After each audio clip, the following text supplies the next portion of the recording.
Hello मेरे प्यारे बच्चों, कैसे हैं आप सब बच्चों। मैं उम्मीद करता हूं आप सब बहुत अच्छे होंगे। बच्चों मैं आपका दोस्त आलोक जैन आपका स्वागत करता हूं वैम्स एकेडमी में। बच्चों आज की इस क्लास में मैं आपको एक्सरसाइज 9.1 का क्वेश्चन 11 करवाऊंगा। बेटा ये क्वेश्चन ना बहुत ज्यादा सिंपल है और मेरे बच्चों इंपॉर्टेंट भी है। बस आपको एक काम करना है, इस वीडियो को पूरा देखना है, पेन और कॉपी लेके बैठना है, प्रॉपर नोट्स बनाने हैं। फिर देखना बच्चों ये वाला क्वेश्चन आपको बहुत ज्यादा सिंपल लगेगा। तो चलिए मेरे प्यारे बच्चों शुरू करते हैं आज की क्लास।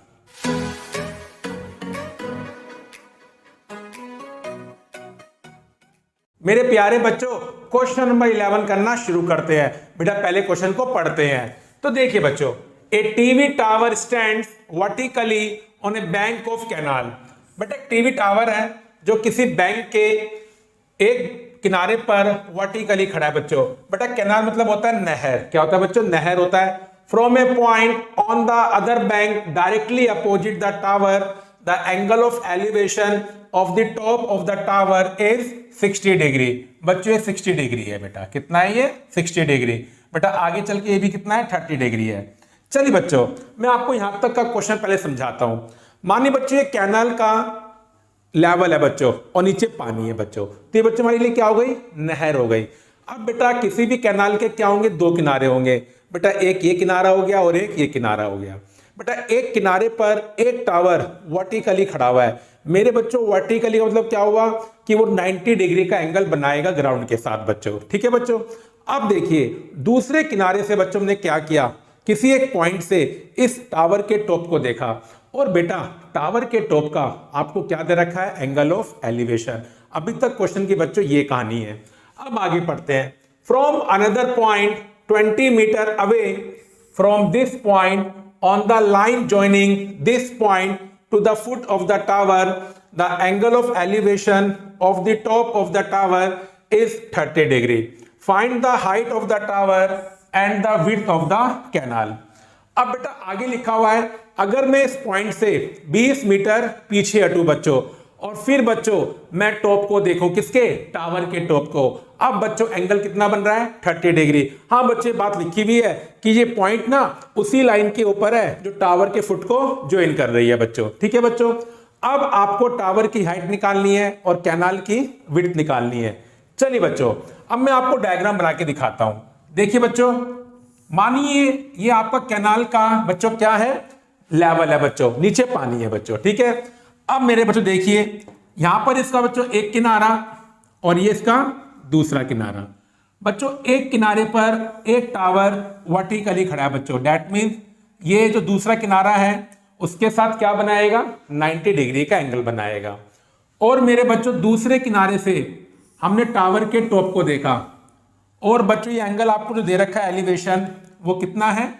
60 डिग्री है बच्चों। ठीक है मेरे बच्चों, ये आपको दे रखा है। अब बेटा अगर मैं इस पॉइंट से 20 मीटर पीछे हटूं, लीजिए बच्चों ये आपको दे रखा है 20 मीटर। क्या दे रखा है? 20 मीटर। ठीक है मेरे बच्चों। इस पॉइंट से फिर हमने टावर के टॉप को देखा और बच्चों इस बार एंगल ऑफ एलिवेशन कितना है? 30 डिग्री है मेरे बच्चों। ठीक है। अब मैं नाम देता हूं बच्चों। मैंने माना ये ए, ये बी, ये सी और ये डी। तो बच्चों मेरे डायग्राम के अकॉर्डिंग ए बी क्या बन गया? आपका टावर। बच्चों बी सी क्या बन गई? आपकी कैनाल। और मुझे क्या निकालना है? Width of canal. मतलब बच्चों में क्या निकालना है? B C. और एक क्या निकालना है? टावर ऑफ हाइट निकालना है जो बच्चों ए बी है। अब देखिए बच्चों लेट हाइट ऑफ टावर मेरे बच्चों मेरे डायग्राम में टावर क्या है? ए बी, जो मैं ब्रैकेट में लिख दूंगा इक्वल टू एच मीटर। बच्चों मैंने क्या किया? मैंने टावर की हाइट को एच मान लिया। और बच्चों बीसी क्या बन रहा है? कैनाल की विड्थ बन रही है। तो देखिए विड्थ ऑफ कैनाल बेटा जो कितना है? बीसी। बेटा से मैंने क्या मान लिया? X metre. क्या मान लिया मेरे बच्चों? एक्स मीटर मान लिया। अब बच्चों मुझे इस क्वेश्चन में ना एच और एक्स निकालना है। अब मेरे बच्चों यहां पर ना दो राइट ट्रायंगल बन रहे हैं। एक तो बन रहा है एबीसी मेरे बच्चों और एक बन रहा है एबीडी। बस बच्चों मैं दोनों में क्या लगाऊंगा? ट्रिग्नोमेट्री। और फिर देखना हमारा आंसर आ जाएगा। बेटा एसी का कोई रोल नहीं है और एबीसी में एसी क्या बन रहा है? हाइपोटेन्यूज। अगर बच्चों राइट ट्राइंगल में हाइपोटेन्यूज का कोई रोल नहीं है तो हम tan यूज करेंगे, क्योंकि tan थीटा क्या होता है, परपेंडिकुलर अपॉन में बेस। और मेरे बच्चों यहाँ थीटा कितना बन जाएगा, 60 डिग्री बन जाएगा। चलिए बच्चों, अब मैं लेता हूं ट्राइंगल ABC, तो मैं क्या लिखूंगा, इन ट्राइंगल ABC मेरे बच्चों एंगल कितना है, 60 डिग्री। और बच्चों परपेंडिकुलर AB है और बेस कितना बन रहा है, BC। tan 60 डिग्री बच्चों कितना होता है, √3। बेटा AB को मैंने H माना है और BC को मैंने X माना है, तो बेटा यहां से रिलेशन क्या आ गया कि H की वैल्यू कितनी आ गई, √3x आ गई मेरे बच्चों। इसको मैं इक्वेशन 1 मान लेता हूं बच्चों। अब देखिए बच्चों, अब मैं लूंगा दूसरा ट्राइंगल ABD और बच्चों उसमें एंगल क्या बन रहा है, 30 डिग्री। और मेरे बच्चों परपेंडिकुलर क्या बन गया, AB एंगल 30 के लिए, और बेस क्या बन गया बच्चों, BD। चलिए बच्चों, अब ABD में ट्रिगोनोमेट्री अप्लाई करते हैं। तो देखिए इन ट्राइंगल ABD बच्चों को एंगल क्या बन रहा है, 30 डिग्री। तो मैं लिखूंगा tan 30, और मेरे बच्चों को क्या होता है, परपेंडिकुलर अपॉन में बेस। और बच्चों क्या बन रहा है, परपेंडिकुलर AB और बेस क्या बन रहा है, BD। मेरे बच्चों इसकी वैल्यू कितनी है, 1/√3। बेटा AB तो आपका H है। चलिए बच्चों, अब देखिए BD बन गया बच्चों CD प्लस BC। क्या बन गया बच्चों, CD प्लस BC। तो BD की जगह हम क्या लिखेंगे, BD प्लस CD बच्चों। ठीक है बच्चों, अब देखिए बच्चों क्रॉस मल्टीप्लाई √3h बच्चों, और ये बन जाएगा CD प्लस BD।